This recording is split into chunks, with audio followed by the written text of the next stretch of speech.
जय श्री कृष्णा, राधे राधे। आप सभी का दिनेश सर क्लासेस में स्वागत है। हमने फर्स्ट वीडियो में डिमांड की डेफिनेशन और कौन कौन से डिटर्मिनेंट्स हैं उसको इफ़ेक्ट करने वाले हैं उनके बारे में, और इंडिविजुअल डिमांड शेड्यूल और मार्केट डिमांड शेड्यूल, और इसी के साथ साथ आपने पढ़ लिया था डिमांड फंक्शन। आज हम लॉ ऑफ डिमांड के ऊपर बात करेंगे। तो ये इम्पॉर्टेंट क्वेश्चन है और यूनिवर्सिटी में आने की इसकी पॉसिबिलिटी बनती है। ठीक है ना। तो स्टार्ट करते हैं लॉ ऑफ डिमांड। तो लॉ ऑफ डिमांड क्या बताता है कि किसी भी कॉमोडिटी की प्राइस और क्वांटिटी डिमांडेड के बीच में रिलेशनशिप को बता रहा है।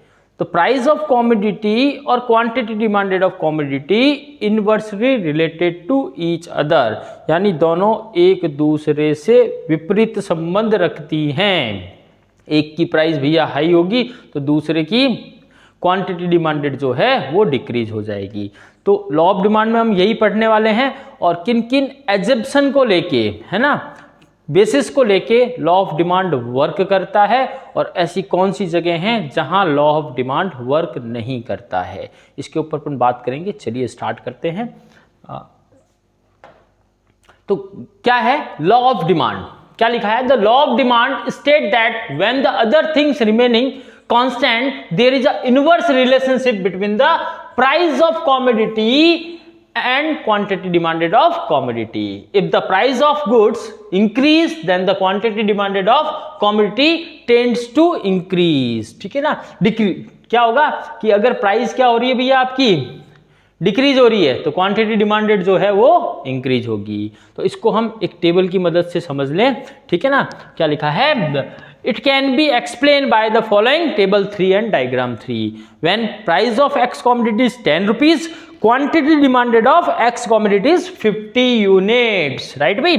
If price decrease 10 to 8, quantity demanded of X commodity increase 50 to 60. भैया प्राइस और क्वांटिटी डिमांडेड के बीच में जो रिलेशनशिप है उसी को हम क्या बोलेंगे? लॉ ऑफ डिमांड बोलेंगे।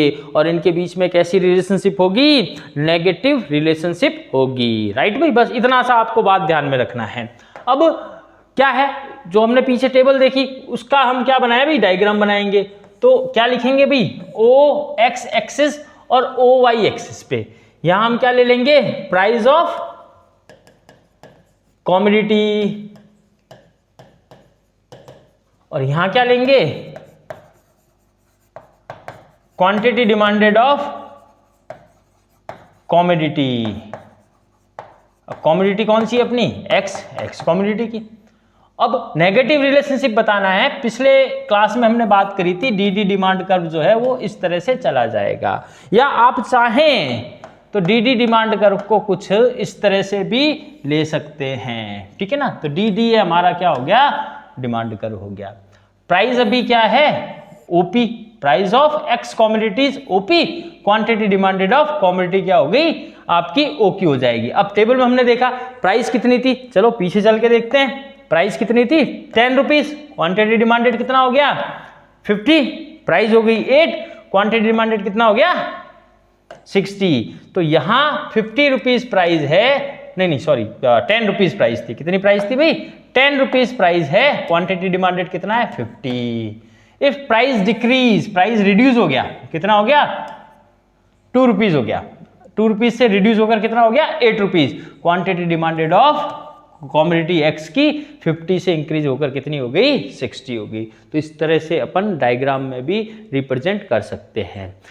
Table 3 and the figure 3. So when the price of goods X is rupees 10 per unit, quantity demanded of 50. Price कितना है बेटा? 10 रुपीज है। क्वांटिटी डिमांडेड कितना हो रहा है? 50. If price decrease 10 to 8 per unit, 10 से गिरकर कितनी हो गई? 8 हो गई। Then quantity demanded of commodity increase 50 से लेके कितना हो गया? 50 से 60 पे चला गया। तो यही आपका क्या हो जाएगा? लॉ ऑफ डिमांड होगा। डी हमारा यहां पर डिमांड कर्व है। ठीक है, आगे बात करेंगे assumption of the law of demand. भैया वो कौन कौन से एजम्पशन हैं जिसको लॉ ऑफ डिमांड जो है उनके बेसिस पे वर्क करेगा? ठीक है ना। तो अब एजम्पशन की बात करें तो assumption of law of demand क्या, या फिर क्वेश्चन में ऐसा लिखा आता है अदर थिंग्स रिमेन कांस्टेंट। भैया कौन कौन से ऐसी थिंग्स हैं जो कांस्टेंट रहेंगी, तो क्या है, the law of demand operate when the things remain constant, these other things constant, the assumption of the law of demand, the main assumption are as follow. Number 1 क्या है, price of related goods remain constant. भैया related goods की price जो है वो constant रहनी चाहिए। अब हमने बात करी थी कार और पेट्रोल की और टी एंड कॉफी की।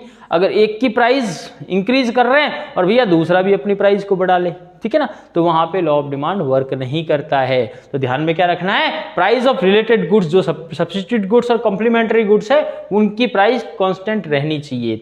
अदर सेकंड चीज क्या है, income of a consumer remain constant. Consumer की इनकम भी जो है वो कांस्टेंट रहनी चाहिए, है ना।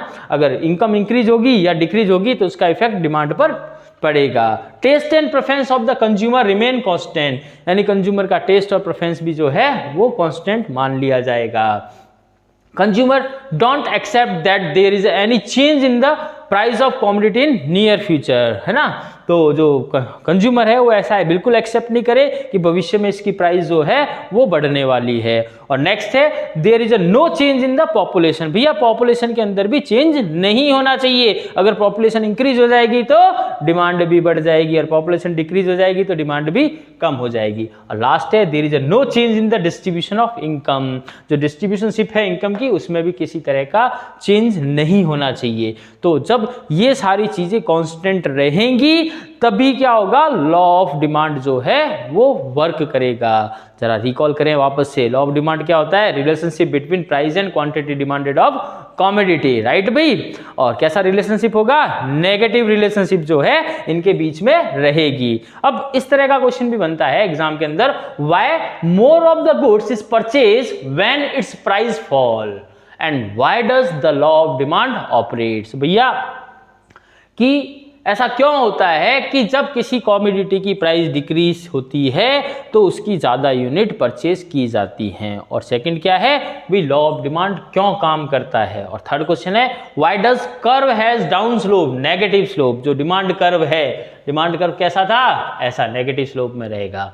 तो demand curve has downward slope, it means more unit of the commodity is purchase when its price falls, thus there is a inverse relationship between the price and quantity demanded of a commodity. This can be explained in the term of following factors, ठीक है ना। तो अब ये क्या क्या factor है उनके ऊपर बात कर रहे हैं। पहला हो जाएगा आपका law of diminishing marginal utility. जो मार्जिनल यूटिलिटी के वाले चैप्टर के ऊपर बात करेंगे तो उसमें क्या होता है कि जब एक कंज्यूमर कंटिन्यूसली क्या कर रहा है, यूनिट को कंज्यूम कर रहा है, तो उससे मिलने वाली यूटिलिटी क्या है, वो गिरती चली जाएगी।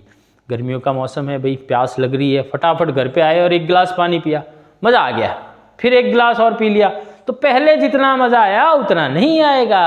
और फिर एक और पी लिया तो बस हो गया ना, फिर एक और पी लो भैया, तो क्या होगा, जो पिया वो भी बाहर आ जाएगा। यानी यूटिलिटी की जगह क्या हो जाएगा, आपको सेटिस्फेक्शन की जगह आपको क्या हो जाएगा, नेगेटिव यूटिलिटी हो जाएगी, ठीक है ना। तो इस कारण भी जो है डिमांड कर्व नेगेटिव जो है वो रहेगा। तो लिखा है law of diminishing marginal utility, this law state that the MU of each and every additional mix must go on decline, so the consumer will pay less and less price for each successive units.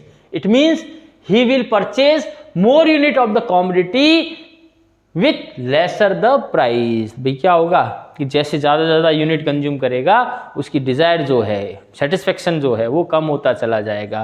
तो अब वो कब खरीदने को, कब purchase करने को ready है, जब उसको क्या मिले, कम प्राइस में वो चीज़ मिलेगी तो उसको क्या करेगा, परचेज करेगा। तो law of diminishing marginal utility is consider as the basic reason for operation of law of demand, right भाई। सेकेंड बात कर ले, income effect. Income effect refer to the change in the quantity demanded as change in the consumers real income. As the price of commodity decrease, real income of the consumer increase, so he will increase the demand of commodity. It is called income effect, right भाई। अब क्या हुआ कि भी मान लें कि जो पप्पू है वो 100 रुपये लेके सब्जी खरीदने चला गया और मम्मी जी ने कहा था उसके बेटा 5 किलो आलू लिया ना। अब मम्मी जी को मालूम था भाई आलू कितना 20 रुपीज़ kg है। अब जैसे ही पप्पू जी वहाँ पहुँचे तो देखा अरे यार आलू तो 10 रुपये किलो में मिल रहा है। तो पप्पू जी की परचेजिंग पावर जो है वो इंक्रीज हो गई। जहां उसके लिए 100 रुपीज स्पेंड करने थे अब उतनी ही क्वांटिटी के लिए उसको 50 रुपीज स्पेंड करने पड़ रहे हैं। इट मीन्स पप्पू की परचेजिंग पावर इंक्रीज हो गई। ठीक है ना। तो और जब किसी भी कमोडिटी की प्राइस डिक्रीज होती है तो कंज्यूमर की परचेजिंग पावर इंक्रीज हो जाती है, और जब किसी कमोडिटी की प्राइस इंक्रीज होगी तो उसकी परचेजिंग पावर क्या है, रिड्यूस हो जाएगी। राइट भाई। तो income effect refer to the change in the quantity demanded as change in the consumers real income. ठीक है ना। As the price of commodity decrease real income of the consumer increase so he will increase the demand of the commodity. जब उसकी real income बेटा increase हो जाती है तो वो डिमांड भी जो है उसकी ज्यादा करेगा। फिर क्या है, सब्स्टिट्यूशन इफेक्ट। ठीक है ना, पढ़ा हमने लास्ट क्लास के अंदर। It is the tendency of a consumer that he will always substitute cheaper goods in place of the expensive goods. As price of the commodity decrease so it become relatively cheaper, then consumer will substitute cheaper goods in place of the expensive goods। भाई जहां substitute goods की बात करते हैं, हमने चाय और coffee का एग्जांपल लिया। अगर मैं चाय को कंपेयर करूं कॉफ़ी से, तो जो चाय है वो सस्ती है, चीपर है रेट उसका, किससे, कॉफ़ी से। तो कंज्यूमर कहाँ जाना चाहेगा, चीपर रेट पे जाना चाहेगा। अब यदि चाय की प्राइस में बढ़ा दूं तो कॉफी अगर कांस्टेंट है तो कॉफी सस्ती है किसके कंपैरिजन में, अब चाय के कंपैरिजन में, तो कंज्यूमर कहां शिफ्ट हो जाएगा, चाय से कॉफी पे शिफ्ट हो जाएगा। ठीक है, इसलिए भी लॉ ऑफ डिमांड वर्क करता है। तो size of consumers groups when the price of commodity falls अस्ट्रेक, इसको बाद में पढ़ेंगे। भाई कंज्यूमर ग्रुप क्या होता है कि जब किसी कमोडिटी की प्राइस डिक्रीज हो जाती है तो ऐसे बंदे, ऐसे कंज्यूमर जो पहले उसको अफोर्ड नहीं कर पा रहे थे, अब वो उसको अफोर्ड करने पाएंगे, अफोर्ड कर रहे हैं तो वो कहाँ आ गए, इसको परचेज करने के लिए आ गए, इसलिए इसकी डिमांड जो है वो बढ़ जाएगी। ठीक है, अब क्या कह रहा है, when the price of a commodity falls in attract the new buyer who can afford to buy it, when buyer of a commodity increase demand for the commodity also increase. Right भाई। अभी देखो market के अंदर जो mango है उसका rate 220 rupees kg है, तो बहुत कम जो बायर हैं उसको अफोर्ड कर पा रहे हैं, यानी परचेज कर रहे हैं। प्राइस हाई है मैंगो की तो क्वांटिटी डिमांडेड जो है उसकी कम है, कम लोग जो है उसको अफोर्ड कर रहे हैं, जो रिच पीपल हैं। अब क्या होगा, जैसे ही मैंगो 100 रुपीज़ पे आएगा तो जो नए बायर है, मिडिल क्लास के जो पर्सन है, वो भी इसको परचेज करने के लिए रेडी हो जाएंगे, यानी एक नया ग्रुप जो है उसके अंदर इंक्रीज हो जाएगा। यानी price of mango decrease, quantity demanded of mango increase, क्योंकि नए बायर आ गए। फिर मैंगो अगर 50 रुपीज़ पे आ जाएगा तो जो लोअर क्लास पीपल हैं वो भी उसको अफोर्ड करने में रेडी है, तो वो लोग भी इसको अफोर्ड कर लेंगे। तो क्या निकल के आ रहा है, साइज ऑफ कंज्यूमर ग्रुप जो है वो जब प्राइस रिड्यूस होती है तो इंक्रीज हो जाता है, और प्राइस जब अप होगी तो कम हो जाएगा।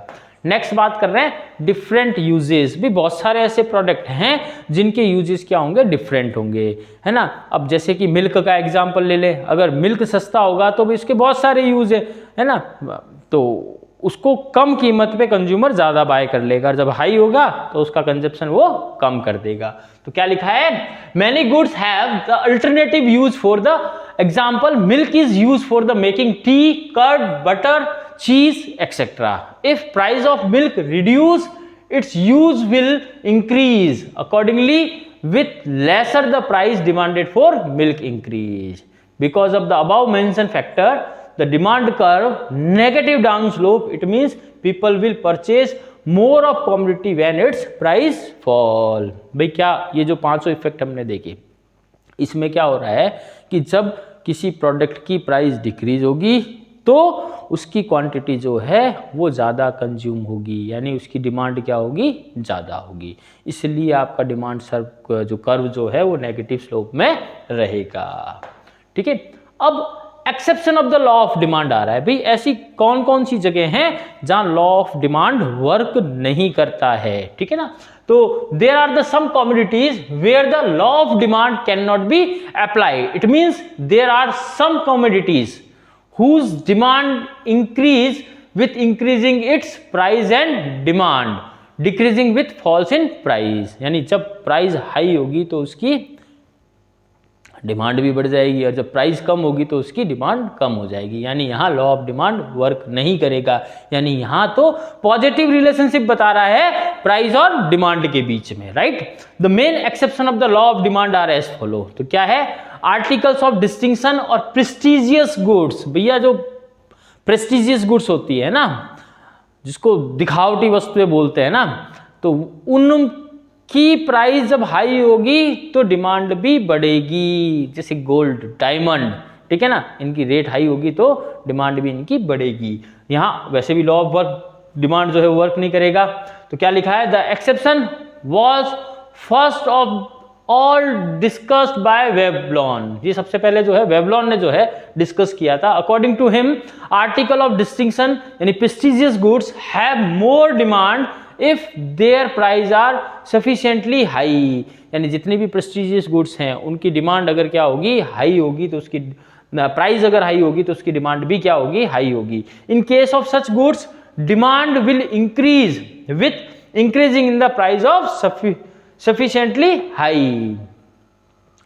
In case of such goods, demand increase with increasing in the price of such goods, and demand will decrease with the decreasing in the price of such goods. For example, diamond, jewelry, costly carpets, expensive painting, etc. यानी जितनी भी भैया prestigious goods हैं उनकी price high होगी तो उनकी demand भी ज़्यादा होगी, और लो प्राइस होगी तो उनकी डिमांड भी कम होगी। पहला हो गया आपका प्रेस्टिजियस गुड्स। सेकंड हो गया इग्नोरेंस। इग्नोरेंस मतलब लापरवाही के कारण, कंज्यूमर को मालूम ही नहीं है ना, और वो चीज़ उसने परचेज कर ली, तो वहाँ भी लॉ ऑफ डिमांड वर्क नहीं करता है। Some time the consumer feel that the goods is worthless if its price is low, then consumer will purchase little amount of the goods at it is lower price. In this situation law of demand will not be applied, right ना भाई। कई बार consumer सोचता है कि भाई सस्ती है तो इसकी कोई वैल्यू नहीं है, तो उसकी कम क्वांटिटी जो है वो परचेज करता है, ठीक है। तो यहाँ पे भी लॉ ऑफ डिमांड जो है वो वर्क नहीं करेगा। फिर लास्ट में गिफिन गुड्स है थर्ड नंबर पे।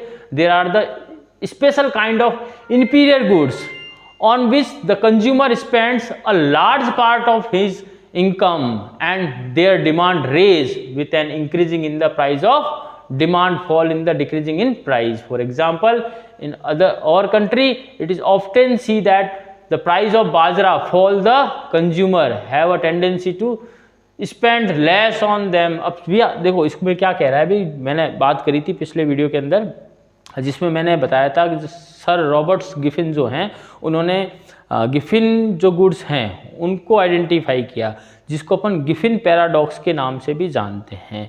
यानी एक व्यक्ति को जीने के लिए मिनिमम जो रिक्वायरमेंट होगी, है ना। अब हाँ, जैसे अपन राजस्थान की बात करें तो राजस्थान के अंदर जो है वो बाजरा है ना, सबसे सस्ता धान खाने की बात करें तो क्या होगा, बाजरा होगा। तो अब क्या होगा, जब इनकम कम है तो क्या करेगा भाई, कंज्यूमर क्या ज़्यादा परचेज करेगा, बाजरा ज़्यादा परचेज करेगा। जब उसकी इनकम क्या होगी, हाई होगी, तो बाजरा से शिफ्ट हो जाएगा वीट के ऊपर, ठीक है ना। तो यहाँ पे भी क्या है, और जो आपके बीपीएल बिलो पॉवर्टी लाइन के जो पर्सन है वो तो उसको क्या करेंगे भाई, परचेज करेंगे ही करेंगे। तो यहाँ पे भी लॉ ऑफ डिमांड जो है वो वर्क नहीं करता है, ठीक है ना। तो आज के इस वीडियो में अपन इतनी ही बात करेंगे। अब नेक्स्ट वीडियो के अंदर अपन एक्सट्रैक्शन और कंस्ट्रक्शन डिमांड जो है, इंक्रीजिंग डिमांड स्लोप और डिक्रीजिंग डिमांड स्लोप के ऊपर बात करेंगे। जय श्री कृष्णा, राधे राधे।